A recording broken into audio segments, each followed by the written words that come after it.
Y'all, so the lighting ain't so great in here, but I'm just gonna get straight to the point. I'm trying to start doing my videos in the car, just because I have, more quiet space because my dogs are always barking.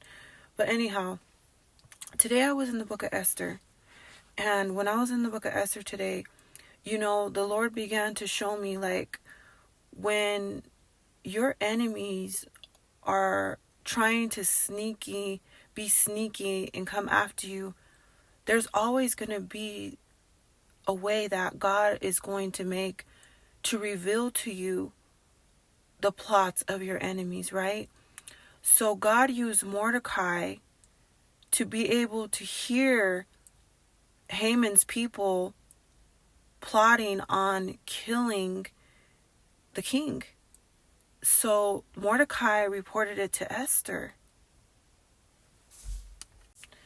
And also Haman, which was like the leader of these people that are supposed to be on the king's side, he did not like Mordecai. Like, he despised Mordecai because Mordecai was not going to bow down to Haman.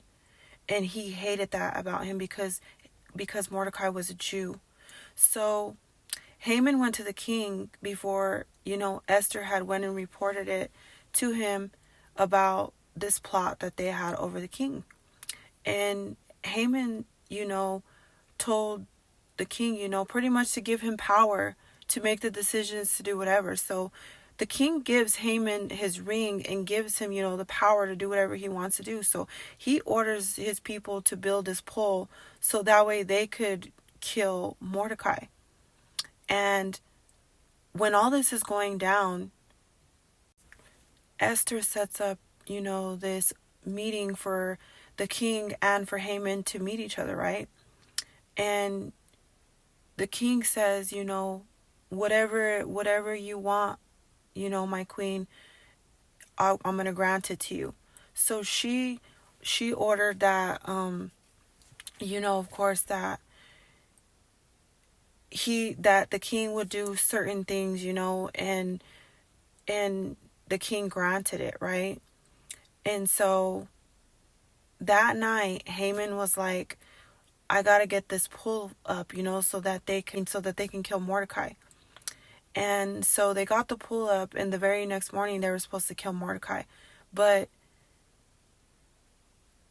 Esther told Mordecai to get all the people and for them to fast for 3 days, and Esther was going to do the same thing with her people, right? And I promise, stay tuned, because this is going to really help us in certain situations that we're in, right? Because this was like a urgent call to prayer, an urgent call to fast, because they were talking about, ending Mordecai's life, or saying that they were going to end all the Jews too, right?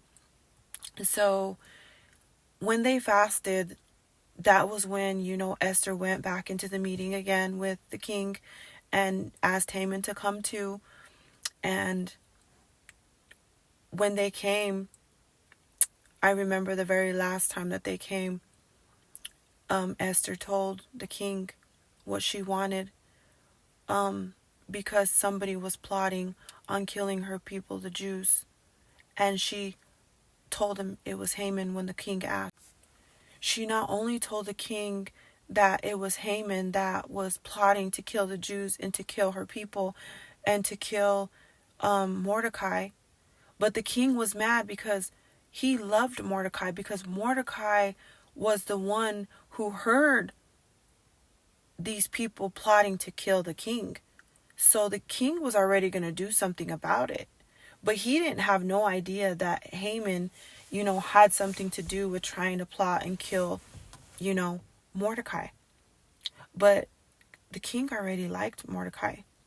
So he ordered for Haman to be stepped down and for them to put Haman on that pole. So little did Haman know that that pole that he was making, that he had them build, that was supposed to be for Mordecai, he was building his own pole. He was basically burying his own deathbed, right?